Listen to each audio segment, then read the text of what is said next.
Eu sou uma das poucas pessoas mencionadas nos quatro evangelhos. Nem o pai de Jesus teve esse privilégio, embora partilhemos o mesmo nome.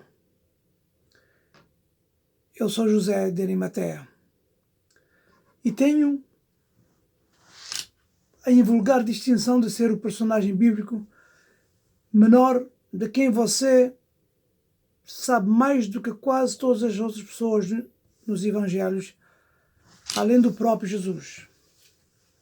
Mateus informa que eu era muito rico, que vim de Arimateia, fui discípulo de Jesus, fui a Pilato pedir o corpo de Jesus, embrulhei o corpo dele num pano de linho, coloquei o corpo dele no meu novo túmulo e pus uma pedra gigante na entrada do túmulo. Marcos diz que eu era membro do proeminente do Sinédrio. Eu estava à espera do reino de Deus, fui corajosamente a Pilatos e pedi o corpo de Jesus e foi-me concedido. Levei o corpo, envolvi-o em linho, coloquei-o num túmulo, enrolei numa pedra sobre a entrada. Lucas acrescenta a informação de que eu era bom e um homem reto. Eu não tinha concordado com a decisão e a ação para crucificar Jesus e que eu vim da Judéia e que o túmulo era novo. João completa a minha informação dizendo que eu era um discípulo secreto de Jesus, porque temia os líderes dos judeus, que eu estava acompanhado por Nicodemos quando preparamos o corpo de Jesus com especiarias, de acordo com os costumes judaicos, e que o túmulo estava no jardim onde Jesus tinha sido crucificado. João ainda acrescenta que colocamos o corpo num túmulo no dia da preparação. Conto-vos todos estes detalhes por uma razão muito específica. Sou unicamente qualificado para vos contar sobre o último dia da vida de Jesus.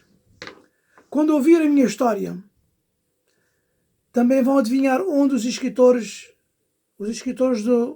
evangelistas, obtiveram algumas das suas informações detalhadas. Nasci, digamos, com uma colher de prata na boca. Nasci rico, filho de um rico comerciante judeu. Quando eu era jovem, a minha família mudou-se para Arimateia, para uma grande casa no Monte Sião, apenas algumas centenas de metros a oeste do Templo de Jerusalém. Do lado leste podíamos entrar diretamente no pátio do templo, sem ter que passar entre os pobres e os mendigos. Meu pai era saduceu, assim como muitos dos outros líderes judeus ricos. Estávamos muito socialmente preocupados, não acreditávamos na ressurreição e nem muito preocupados com argumentos teológicos complicados. Embora não crêssemos na ressurreição, acreditávamos que o Messias deveria ou devolveria Israel a sua legítima e poderosa posição entre os países do mundo. Esperámos um Messias que restaurasse o poder de Davi, embora esse poder realmente não existia há quase 1000 anos. Por ser rico, eu estudei o Tora, juntamente com outros meninos ricos, às vezes crianças excepcionalmente brilhantes, como Saulo de Tarso. Juntavam-se ao nosso grupo, mas na maioria das vezes só conhecia pessoas ricas. A riqueza era muito mais importante para nós do que ter um conhecimento perfeito de teologia. Nós pagamos aos pobres rabinos para se preocuparem com a teologia por nós, assim como alguns de vocês, modernos, pagam os vossos pregadores para pensarem em teologia por vocês. Quase uma semana antes da morte de Jesus, eu soube que ele e os seus discípulos estavam na cidade. Apressei-me a ouvir a ouvir o famoso mestre e descobri que estava rodeado de pessoas de todos os tipos. Naturalmente fui ficar perto dos meus amigos, de outros ricaços e dos judeus elegantemente vestidos, para os apoiar. Perto de Jesus e dos pobres discípulos com roupas esfarrapadas e sem marca, parecíamos com pavões inchados, vaidosos. Nós, líderes judeus ricos e religiosos, adorávamos as nossas vestes. Quanto mais Jesus ensinava, mais eu acreditava. Quanto mais Jesus ensinava, mais furiosos ficavam os nossos amigos, os meus amigos ricos. Quanto mais verbais tornavam-se, mais calado eu ficava. Descarregava as suas perguntas a Jesus, mas ele sempre retribuía, confundindo a sua maneira de pensar. O povo adorava ver Jesus resistir aos religiosos, e eu também. Adorava quando ele resistia a esse grupo. Eu queria tanto ouvir Jesus, e as minhas vestes mantiveram-me disfarçado. Não estava atento à tempestade que estava por acontecer. Eu ouvi rumores de que um dos seguidores de Jesus, tinha aceitado um suborno para traí-lo. Parecia tolo, não é? Parecia para mim tolo. Porque os homens tão poderosos teriam medo de um pregador sem abrigo. Na quinta-feira à noite, celebrei a Páscoa com toda a minha família. A minha vida era o mais normal possível. Até perto da meia-noite, quando nada do meu mundo seria o mesmo. Ouvi batidas à minha porta. Saltei da cama, vesti o roupão mais perto. Eu e os meus empregados chegamos à porta ao mesmo tempo. Muitos dos meus amigos segurando tochas estavam à porta, gritando para vestir e para ir com eles. Houve uma emergência no Sinédrio e o Sinédrio iria se reunir. Deve ser uma emergência e tanto, eu pensei. O Sinédrio quase nunca se reúne à noite, uma vez que as suas decisões tinham de ser tomadas durante o dia.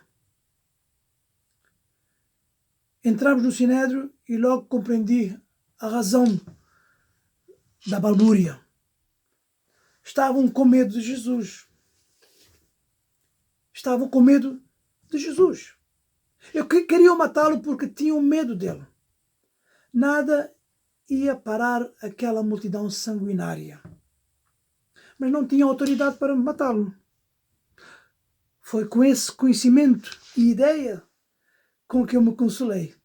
Só tinha autoridade legal para o açoitar e depois deixá-lo ir. Instalei-me por um longo julgamento no Sinédrio e foi isso que eu consegui. Testemunha após testemunhas, os seus testemunhos contraditórios, outros claramente falsos, mas continuaram a chamá-los. Frustrados, os líderes decidiram então levar Jesus a Pilatos e pedir uma sentença de morte.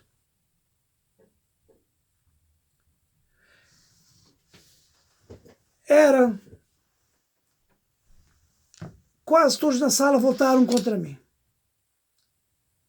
Ou votaram, sim. Mas eu não. Fui demasiado cobarde para me opor, mas não votei a favor. Tinha certeza de que Pilatos veria a sua inocência deste homem e o deixaria Jesus ir. Eu conheci Pilatos. Conheci Pilatos de alguns dos meus negócios e sabia que ele era um homem inteligente e honesto. Era tão teimoso que nunca cederia às exigências dos líderes judeus. De madrugada, levamos Jesus a Pilato.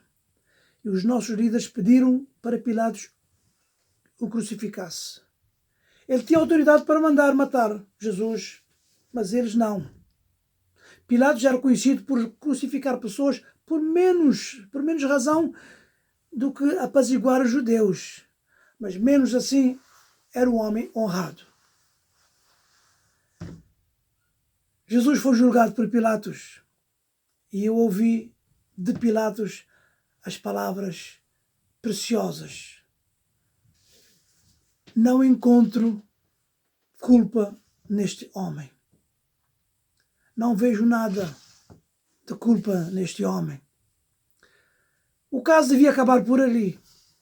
Pilatos devia ter mandado que ele desse alguns açoites leves e depois deixar Jesus ir. Mas não conseguiu resistir às ameaças e às pressões dos líderes judeus. Por isso enviou Jesus a Herodes Antipas, o governador da Galileia, para um exame mais profundo. Um exame mais aprofundado na esperança de que toda a confusão desaparecesse. Herodes tentou interrogar Jesus, mas Jesus ignorou as suas perguntas. E para evitar ser humilhado na frente de todos, Herodes rapidamente mandou Jesus de volta a Pilatos. Pilatos tentou repetidamente libertar Jesus, mas as ameaças dos líderes continuavam a pressioná-lo. Ele tinha Jesus brutalmente espancado na esperança de satisfazer os líderes judeus, mas isso apenas os incentivava mais. Se Pilatos não tivesse mandado matar Jesus, causaria um motim. Causaria um motim entre o povo e Pilatos poderia perder o seu emprego. Ele acabou por ceder. Finalmente Pilatos cedeu e deu a ordem: crucifique Jesus. Eu não podia acreditar. O ódio dos líderes judeus foi suficiente para matar um homem inocente. Não tinha feito nada para impedir a farsa e já era tarde demais para fazer alguma coisa. O destino de Jesus foi selado. Ia ser crucificado e morreria, com certeza, uma morte horrível. Fiquei envergonhado e tive receio por mim e pelo meu povo. Não era um homem culpado que estávamos a mandar para a sua morte. E havia poucas coisas que deixavam Deus mais zangado do que o derramamento do sangue de um homem inocente. Especialmente se aquele homem inocente acabou por ser o próprio Filho de Deus. Tal qual os profetas antes de mim, eu orei pelo meu povo e por mim. Alguns dos líderes judeus seguiram Jesus até o Gólgota, onde ele seria morto. Mas a maioria de nós foi para a nossa casa. Havia todas as razões para Deus terminar com as nossas vidas naquele dia. À medida que as horas passavam, o céu se escureceu e um terremoto aconteceu. Acreditei que nós íamos todos morrer. E nós bem merecíamos. O mensageiro veio à minha casa e disse-me que a cortina maciça de 18 metros de altura, espessa, uma cortina grossa, no templo tinha sido rasgada ao meio, de cima para baixo. Eu sabia que só Deus podia ter feito tal coisa.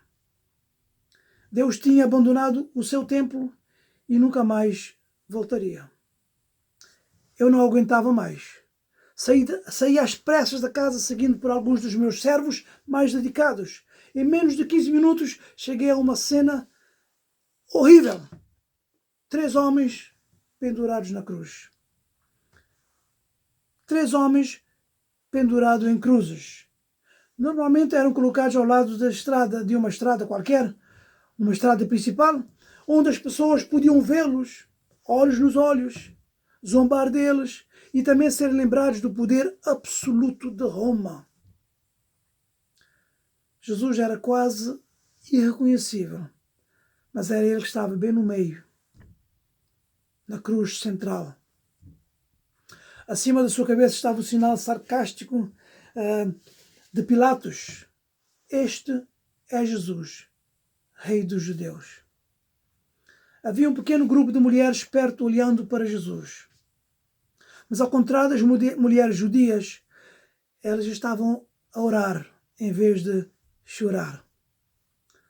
Apressei-me, mesmo quando o soldado romano cravava sua lança ao lado de Jesus. Involuntariamente, de algum lugar dentro de mim, não sei de onde surgiu um grito, mas consegui suprimi-lo. Não podia deixar isso transparecer, sendo quem eu era e o que eu representava. Eu não podia. Depois observei com fascínio mórbido sangue e água disparados do buraco onde a lança perfurou Jesus, o corpo dele. Ele não sentiu a lança perfurá-lo. Jesus já estava morto. Com a sua morte, o meu medo de quem eu era e no que eu estava a me tornar e a diferença entre eles também morreram. Simplesmente desapareceram. Eu fiz um sinal a um oficial que estava perto a seguir-me até Pilatos. Ele estava com receio de abandonar o seu posto, mas tinha mais medo de um judeu rico e de olhos esgazeados, com intenções desconhecidas e que se dirigia para ver o chefe dele. No caminho eu percebi que tanto Pilatos como os líderes judeus tinham um grande problema nas mãos. O que fariam com o corpo de Jesus? Os romanos normalmente deixavam os corpos crucificados para apodrecer na cruz como um dissuasor para futuros criminosos. Mas Pilatos teria vergonha de ter aquele corpo nos olhos do público, uma vez que ele sabia que Jesus era inocente. Os líderes judeus eram obrigados a enterrar o corpo 24 horas após a morte, mas quiseram dissociar-se da morte de Jesus e fazer com que todo o assunto desaparecesse calmamente. Quando eu entrei na sala de Pilatos, ele deu-me um olhar curioso, como a querer perguntar alguma coisa. Por favor, dê-me o corpo do homem inocente. Eu pedi. O oficial confirmou que Jesus já estava morto e Pilatos deu-me o corpo. Deu-me permissão para tirar o corpo. Eu tenho a certeza que Pilatos estava grato por eu estar a remover um vestígio da sua ação vergonhosa. Voltamos ao Gólgota, onde o oficial instruiu os seus soldados a retirar o corpo de Jesus da cruz. Eu fiquei horrorizado só de pensar com a ideia de que eles estariam a rasgar as mãos e os pés dos pregos. Por isso, eu e os meus servos retiramo-lo da cruz. Imediatamente enviei um servo para ir buscar tecido de linho e outros servos para comprar especiarias e perfumes funerários. Tinham apenas 1 hora para comprar essas coisas, porque o pôr do sol se aproximava e essas coisas e o enterro tinha de acontecer muito em breve. Os meus servos foram e eu estava perante um dilema. E agora, o que fazer? O que faria a seguir? Eu ouvi uma tosse atrás de mim, uma tosse abafada, e eu virei-me. Nicodemos. Era Nicodemos, o meu amigo, outro seguidor secreto de Jesus. Eu disse, o meu túmulo é logo ali. Vamos carregá-lo. As gotas de sangue de Jesus mancharam as nossas vestes caras e pomposas. Vestes que agora nunca seriam lavados. Chegámos à abertura do túmulo, os meus servos começaram a chegar. Nicodemos e eu preparamos pessoalmente o corpo com as especiarias e depois cuidadosamente embrulhámo-lo com tiras de linho. Colocamos no rosto o pano no rosto, né, e na cabeça, cobrimos a cabeça e deitamos o corpo ali. Com o último olhar, nós saímos do túmulo. Foram precisos 6 de nós para alavancar a pedra na entrada do túmulo, onde foi selado. Seria preciso uma dúzia de homens fortes para remover aquela pedra, porque eu o tinha desenhado daquela forma. Por termos trocado, ou por termos tocado num cadáver, eu e Nicodemos estávamos agora ritualmente impuros. Já não poderíamos celebrar a Páscoa. Mas também nenhum de nós se importava agora. Já não era importante para nós. Jesus estava morto e as nossas esperanças e sonhos foram também destruídos. Já não éramos seguidores secretos de Jesus e provavelmente perderíamos os nossos lugares no Sinédrio e nos lugares da alta sociedade e ainda perder grande parte da nossa riqueza. Ali em pé, as nossas vestes manchadas de sangue pareciam tesouros que já não tinham qualquer valor.